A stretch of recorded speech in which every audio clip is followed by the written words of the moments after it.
A'udzubillahi minasyaitonirrajim. Bismillahirrahmanirrahim. Assalamualaikum warahmatullahi wabarakatuh. Waalaikumsalam warahmatullahi wabarakatuh. Alhamdulillah, assalatu wassalamu ala rasulillah. La hawla wa la quwata illa billah. Subhanaka la ilma lana illa ma'allamtana. Amma ba'd. Baiklah, saudara-saudara jamaah yang senantiasa dirahmati oleh Allah Subhanahu wa taala. Yang paling pertama kita bersyukur kepada Allah karena masih diberikan keistiqomahan dan diberikan rezeki ilmu yang dimana tidak semua bisa menikmati kenikmatan terbesar ini, dan ini merupakan kenikmatan yang abadi, warisan Rasulullah yang tidak akan ada habisnya. Jika seandainya raja mewariskan kekuasaan dan itu ada habisnya, kemudian Qarun mewariskan harta dan itu ada habis dan perhitungannya, tapi ilmu akan selalu berkembang, dan satu-satunya cita-cita yang tidak ada matinya adalah cita-cita menjadi seorang ulama. Bisa kita bayangkan bagaimana para ulama terdahulu ketika mereka kecil, ketika mereka muda, mereka semangat belajar dengan cita-cita ingin menjadi ahli ilmu, dan cita-cita itu sampai pada saat ini berlanjut hingga sekarang. Dan pada malam hari ini kita memasuki surat Al-Kahfi ayat 42 sampai dengan ayat 46 insyaallah. A'udzu billahi minasyaitonir rajim. Wa uhita bisamarihi fa asbaha yuqallibu kaffaihi ala ma anfaqa fiha wa hiya khawiyatun ala urushiha wa yaqulu ya laitani lam usyrik bi rabbi ahada wa lam takun lahu fi'atun yansurunahu min dunillahi wa ma kana muntasira hunalikal walayatu lillahil haqq huwa khairun thawaban wa khairun uqba wadrib lahum masalal hayatid dunya kama'in anzalnahu minas sama'i fakhtalata bihi nabatul ardi fa asbaha hashiman tadhuruhu riyah wa kana Allahu ala kulli syai'in muqtadira. Al-malu wal banuna zinatul hayatid dunya wal baqiyatus salihatu khairun inda rabbika thawaban wa khairun amala. Ayat 42 yang berbunyi wa uhita bisamarihi fa asbaha yuqallibu kaffaihi ala ma anfaqa fiha wa hiya khawiyatun ala urushiha wa yaqulu ya laitani lam usyrik bi rabbi ahada. Ini yang artinya, dan harta kekayaannya dibinasakan, lalu ia membolak-balikkan kedua tangannya sebagai bentuk atau tanda penyesalan terhadap apa yang ia telah belanjakan untuk itu. Sedang pohon anggur itu roboh bersama penyangganya, dan dia berkata, waduh, kiranya dulu aku tidak mempersekutukan seorang pun dengan Tuhanku. Jadi ini penyesalan orang kafir tersebut atau saudara yang kufur nikmat kemarin yang kita ceritakan, yang dia sombong dengan hartanya, dia sombong dengan semua yang ia miliki. Wa uhita bisamarihi, maka dihancurkan semua kekayaannya. Pelajaran yang pertama apa? Kebun atau kenikmatan di akhirat itu jauh lebih baik dan lebih abadi. Jadi kebun dan juga kenikmatan di akhirat itu adalah kenikmatan yang abadi dan tidak ada habisnya. Yang kedua, hanya orang kafir yang boleh menyesali kegagalan di dunia karena mereka tidak memiliki jatah kenikmatan di akhirat. Jadi kalau orang kafir gagal di dunia, dia menyesal nggak apa-apa. Kenapa? Tinggal itu kenikmatannya yang di dunia. Sedangkan di akhirat dia sudah tidak akan memiliki kenikmatan lagi. Adapun kalau orang itu beriman, tidak mungkin mereka menyesal terhadap hal duniawi yang belum bisa dicapai atau gagal dipertahankan, karena mereka masih punya jatah kenikmatan di surga. Jadi kalau orang beriman berkebun, kemudian gagal hasil panennya, dia tidak akan kecewa dengan itu. Ya, dia tidak akan menyesali semua itu. Kenapa? Dia akan mengatakan bahwa ini ujian yang Allah kirimkan kepada saya, agar saya bersabar. Adapun kebun di dunia yang gagal saya pertahankan, maka saya masih punya kebun di akhirat yang sifatnya abadi. Kebun di dunia hanya sementara. Ini pelajaran dari ayat 42. Wa uhita bisamarihi fa asbaha yuqallibu kaffaihi ala ma anfaqa fiha wa hiya khawiyatun ala urusiha wa yaqulu ya laitani lam usyrik bi rabbi ahada. Kemudian yang ayat 43, walam takun lahu fi'atun yansurunahu min dunillahi wa ma kana muntasira. Dan tidak ada bagi dia segolongan pun yang akan menolongnya selain Allah, dan sekali-kali ia tidak dapat membela dirinya. Pelajarannya apa? Dari ayat 43, mintalah solusi kepada Allah karena segala masalah dan ujian berasal dari Allah Subhanahu wa taala. Maka bersandarlah hanya kepada Allah, sebagaimana seorang guru yang membuat soal pasti sudah memegang kunci jawaban.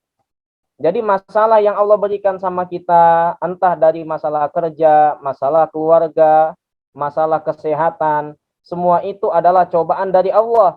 Ibarat guru yang memberikan ujian kepada muridnya sudah pasti memegang kunci jawaban, maka Allah dalam memberikan ujian kepada hambanya, Allah sudah menyiapkan solusi. Maka bagaimana cara kita agar bisa lulus di setiap ujian yang Allah berikan adalah dengan meminta pertolongan dan menyandarkan segala perkara hanya kepada Allah. Karena tidak ada yang bisa menolong kita, tidak ada yang bisa membela, dan tidak ada yang bisa membantu kita kecuali pertolongan Allah, pembelaan Allah. Kalau seandainya kita menganggap kita bisa ditolong oleh harta kita, saya sakit nanti, santai, ya, tabungan banyak, simpanan masih banyak, insya Allah bisalah pergi kemana-mana berobat. Nggak bisa di Indonesia, bisa ke luar negeri. Buktinya orang di luar negeri juga banyak yang penyakitnya tidak bisa terobati. Ya. Tapi kalau kita orang beriman, misalnya kita beriman, kita yakin kepada Allah, maka sakit kita bisa bersabar dengan selalu ikhtiar ingin mendapatkan kesembuhan. Jika seandainya sembuh, kita selalu bersyukur, artinya kita bisa membuat lebih banyak kebaikan-kebaikan. Jadi sakit dan sehat bukan masalah. Yang jadi masalah adalah ketika seseorang yang sehat tidak bisa bersyukur dengan kesehatannya, dan orang yang sakit tidak bisa bersabar dengan penyakitnya. Ini baru masalah. Kalau seandainya dia sakit, kemudian dia bisa bersabar, ini bisa mengangkat derajatnya. Jika seandainya dia sehat, dia bisa bersyukur dengan kesehatannya, memperbanyak amal ibadah, memperbanyak melakukan perbuatan baik, maka ini juga bisa mengangkat derajatnya. Jadi kemuliaan seseorang bukan pada sakit dan sehatnya, tapi seberapa besar kesabaran dan kesyukurannya. Ayat yang ke-44, hunalikal walayatu lillahil haqq huwa khairun sawaban wa khairun uqba. Di sana pertolongan itu hanya dari Allah yang hak, hanya dari Allah yang maha benar. Dia adalah sebaik-baiknya pemberi pahala dan sebaik-baiknya pemberi balasan. Pelajarannya apa? Segala harapan kepada selain Allah hanya akan mendatangkan kekecewaan, dan segala ketakutan kepada selain Allah hanya akan mendatangkan kegelisahan. Takut kepada Allah berbeda dengan takut kepada singa. Jadi kalau seandainya kita melakukan kebaikan, kemudian harapan kita pada hal-hal selain Allah, saya belajar niatnya hanya sekedar supaya pintar, hanya sekedar supaya naik kelas, hanya sekedar supaya dapat gelar, maka kita akan kecewa dengan semua itu.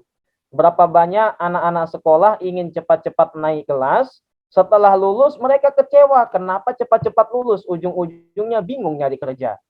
Kenapa? Karena dia meniatkan semua itu hanya untuk naik kelas. Hanya untuk hal-hal yang sifatnya sementara. Tapi jika seandainya dia meniatkan semua itu hanya untuk Allah, maka dia tidak akan kecewa. Andaikan dia belajar, dia katakan saya belajar untuk Allah, sekalipun dia tidak akan hafal Al-Quran, dia tidak akan kecewa. Semakin lama saya hafal Quran, walaupun gak hafal-hafal ya Allah, artinya semakin sering saya baca, semakin banyak pahala saya. Setan yang kecewa, ya, setan akan kecewa. Waduh, ini orang saya bikin susah dia menghafal, saya ganggu hafalannya, ternyata dia malah senang. Dia malah menganggap semakin lama saya dibuat lama menghafal Al-Quran, artinya semakin lama saya membaca Al-Quran, karena nggak hafal-hafal. Andaikan saya langsung hafal, mungkin akan langsung loncat ke surat selanjutnya. Andaikan cepat hafal satu Al-Quran, mungkin nggak mau menghafal lagi, malah tidak mau mengulangi, malah hilang lagi hafalannya. Tapi dengan dibuat anak santri, anak murid ini susah untuk menghafal Al-Quran, tidak hafal-hafal target yang diperintahkan, maka dengan itu dia akan selalu mengulang-ulang. Sampai 100 kali, 500 kali, 1000 kali, dan seterusnya. Al-Quran semakin dia banyak dibaca, maka semakin banyak pahalanya, walaupun tidak hafal-hafal. Kemudian segala ketakutan kepada selain Allah hanya mendatangkan kegelisahan. Misalnya kita takut bagaimana nanti masa depan saya. Saya nanti ke depannya siapa yang akan merawat jika saya sakit.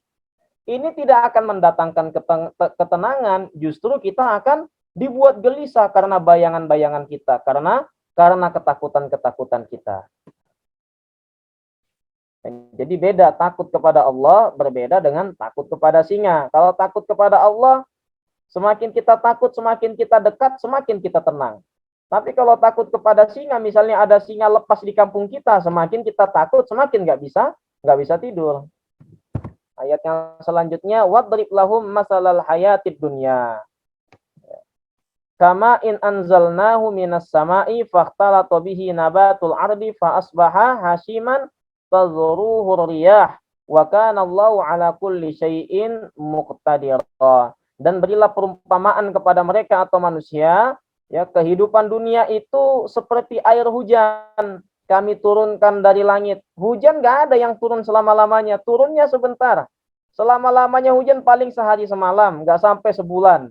Ya, ada waktu berhentinya.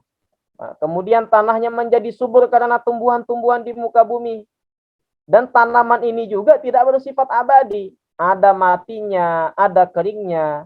Kemudian tumbuh-tumbuhan itu menjadi kering dan diterbangkan oleh angin.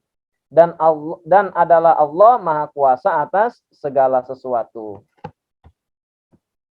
Artinya di dunia, selama kita di dunia tidak ada yang sifatnya, tidak ada sesuatu apapun yang punya sifat abadi. Semuanya sementara. Senang kita sementara, sedih kita sementara, apapun itu sifatnya sementara. Tidak ada yang memiliki sifat abadi. Jadi jangan kita kecewa dengan apa yang kita hadapi di dunia. Jika seandainya sakit, maka pasti ada sembuhnya, karena sakitnya hanya sementara. Jika seandainya kita sehat, jangan terlalu berbangga, karena sehatnya juga hanya sementara. Dalam hal apapun itu semuanya hanya sementara. Semua kenikmatan sifatnya hanya sementara. Jadi tetap kita optimis, tetap kita percaya diri bahwa Allah mempersiapkan yang terbaik untuk kita semua. Pelajarannya apa? Yang pertama, hujan turun ke tanah. Kemudian tanah menumbuhkan tanaman. Tanaman kering, kemudian mati. Setelah itu tanah tandus kembali. Nah, seperti itulah kehidupan di dunia, tidak ada yang abadi. Sekarang bahagia dengan pangkatnya, besok sudah turun jabatan, ya. Sekarang bahagia dengan kekayaannya, besok terkena penyakit. Jadi segala yang sifatnya masih di dunia, semuanya hanya sementara, dan jangan sampai kita berputus asa karena hal tersebut. Jangan sampai kita berkecil hati, jangan sampai kemudian kita merasa bahwa kita akan selama-lamanya dengan keadaan seperti ini. Tapi kalau diberi kenikmatan, jangan juga kita kemudian merasa terlalu sombong dengan apa yang Allah berikan. Karena segala yang sifatnya di dunia, semuanya memiliki sifat fana. Kemudian pelajaran yang selanjutnya, al-malu wal banuna zinatul hayatid dunya wal baqiyatus sholihatu khairun inda rabbika sawaban wa khairun amala. Jadi harta dan anak-anak itu dan keluarga yang kita miliki itu hanyalah bagian dari harta dan anak-anak kita, bagian dari perhiasan kehidupan dunia. Tetapi amalan-amalan yang kekal lagi soleh adalah lebih baik pahalanya di sisi Allah, serta lebih baik untuk menjadi harapan. Pelajaran yang pertama, harta dan keturunan merupakan perhiasan dunia, artinya karena dunia tidak bersifat kekal. Harta dan keturunan merupakan perhiasan dunia, artinya karena dunia bersifat fana, maka segala yang menghiasi dunia bersifat fana dan tidak kekal abadi, atau hanya sementara. Jika kita mencintai pasangan kita, istri kita, suami kita, anak, keluarga, kemudian cinta kita pusatkan hanya kepada mereka, bukan karena Allah, maka cinta yang seperti ini sifatnya hanya sementara, karena kita pasti akan kehilangan mereka. Tapi jika seandainya kita sandarkan untuk Allah, maka cinta ini akan berkumpul lagi di akhirat, dan cinta ini akan abadi, sayang ini akan abadi. Para ulama dulu untuk melatih keikhlasannya, apakah dia melakukan ini murni untuk Allah, ataukah karena untuk agar dirinya dipuji. Setelah mereka mengarang satu buku, menulis satu karya, mereka membuang karyanya ke lautan. Dia berdoa, ya Allah, jika niatnya saya menulis ini untuk diri saya, maka hancurkan buku ini. Karena saya pun akan mati, maka semua yang saya buat harusnya ikut mati, harusnya ikut hancur. Tapi jika seandainya semua ini saya lakukan niatnya hanya untuk Engkau, mendapat keriduanmu ya Allah, karena Engkau zat yang tidak akan mati, Engkau adalah zat yang abadi, maka pertahankan buku ini. Selama Allah masih ada, selama Engkau masih ada, maka buatlah buku ini selalu ada.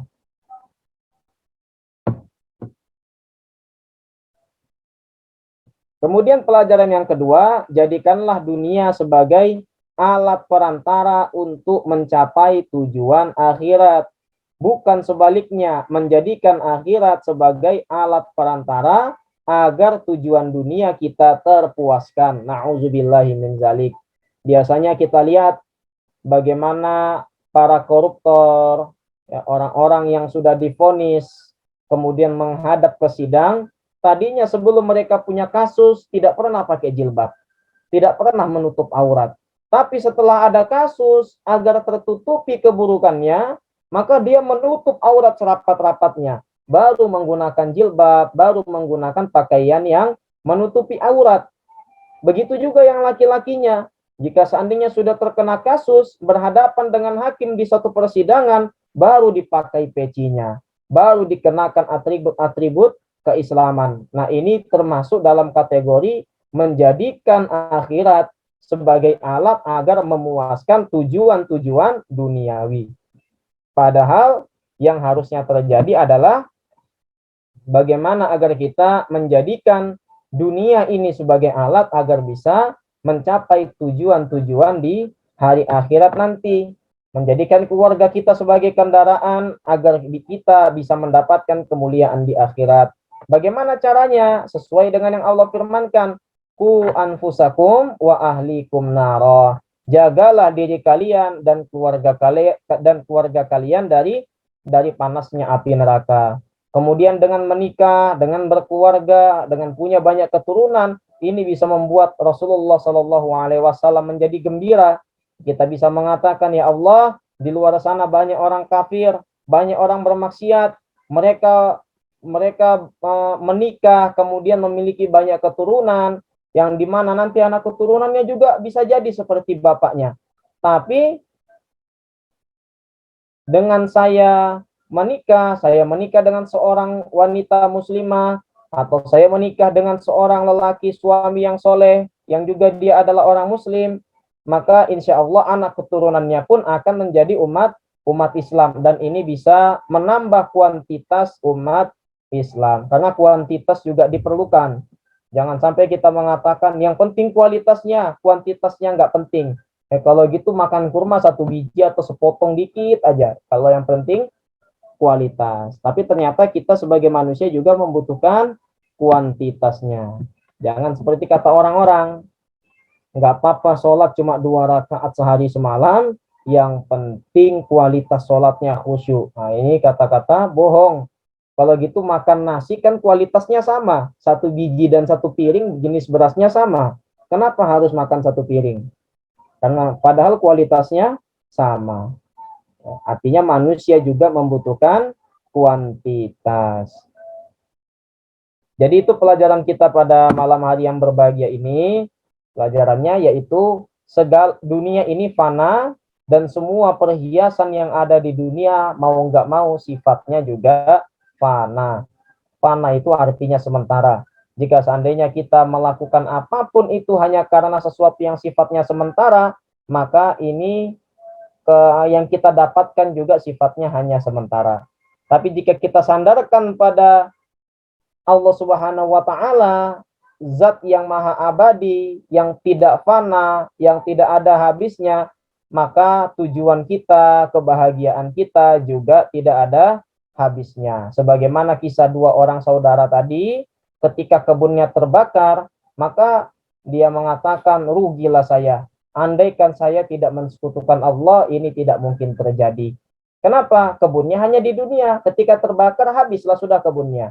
Tapi kalau orang saudaranya yang beriman, dia nggak punya kebun di dunia, tapi dia mendapatkan janji Allah, yaitu kebun kebahagiaan di akhirat ketika dia nanti sudah masuk ke dalam surga. Baiklah, inilah haza, lebih dan kurangnya mohon dimaafkan karena banyak gangguan pada malam hari ini. Wassalamualaikum warahmatullahi wabarakatuh.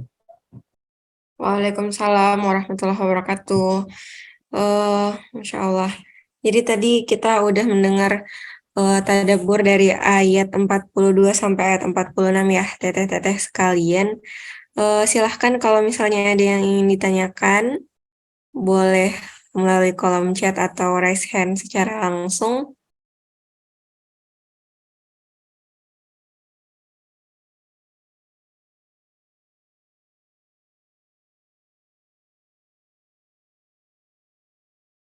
Baik Ustadz, kayaknya malam ini udah cukup jelas untuk kajian tadabburnya.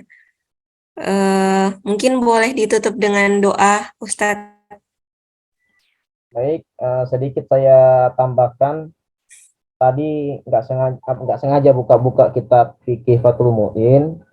Di situ saya dapat redaksi, bisa dikasih tahu untuk kalau yang punya saudara perempuan bisa dikabarkan bahwa di situ saya dapatkan satu pesan bahwa jika seandainya orang dalam keadaan hadas, dalam keadaan junub atau dalam keadaan haid, ya karena dia berstatus orang yang berhadas, maka kalau bisa jangan sampai dengan sengaja memotong rambut atau memotong kuku. Kalaupun memang memotong kuku atau ada rambut yang rontok ketika lagi dalam keadaan haid, ini bisa dikumpulkan jadi satu, kemudian nanti disiram dengan air ketika kita sudah bersih. Ya, kita bisa sampaikan ketika kita sudah bersih, kita mandikan juga yang kita kumpulkan itu, kuku itu dan rambut yang rontok tersebut, kita kumpulkan dan kita mandikan. Kenapa? Jika seandainya rontok rambut ini di saat kita berhadas, kemudian kita biarkan begitu saja, maka nanti di akhirat ketika di hari kebangkitan, nanti rambut ini akan datang kepada kita dalam keadaan atau dalam status dia sedang berhadas karena belum disucikan. Jadi itu tambahan pada malam hari yang berbahagia ini. Baiklah, sama-sama kita beristighfar kepada Allah. Astaghfirullahalazim, astaghfirullahalazim, astaghfirullahalazim. Hamdan syakirin, hamdan na'imin, hamdan yuafi ni'amahu wa yukafi mazidah. Ya Rabbana lakal hamdu wa lakal syukru kama yanbaghi li jalali wajhikal karimi wa azimi sultanik. Allahumma salli ala sayyidina Muhammad wa ala ali sayyidina Muhammad. Allahumma taqabbal minna salatana wa qiyamana wa ruku'ana wa sujudana wa ta'abudana wa tafashu'ana wa tammim taqsirana ya Allah ya Rabbal alamin. Allahumma ighfir lana dhunubana wa dhunuba walidina warhamhum kama rabbawna shighara. Allahumma ja'al hayatana fid dunya hayatal ulama wa ja'al mautana mautash syuhada. Allahumma a'inna ala zikrika wa syukrika wa husni ibadatik. Allahumma rabban nas azhibil ba'sa washfi jami'il marada. Anta syafi la shifaa illa shifauka, shifaan la yughadiru saqaman wala alaman, amin ya rabbal alamin. Ya Allah, berikanlah kepada kami ilmu yang baik dan perbaikilah pemahaman kami. Berikanlah kepada kami niat yang baik dan luruskanlah niat kami ya Allah ya Rabbal Alamin.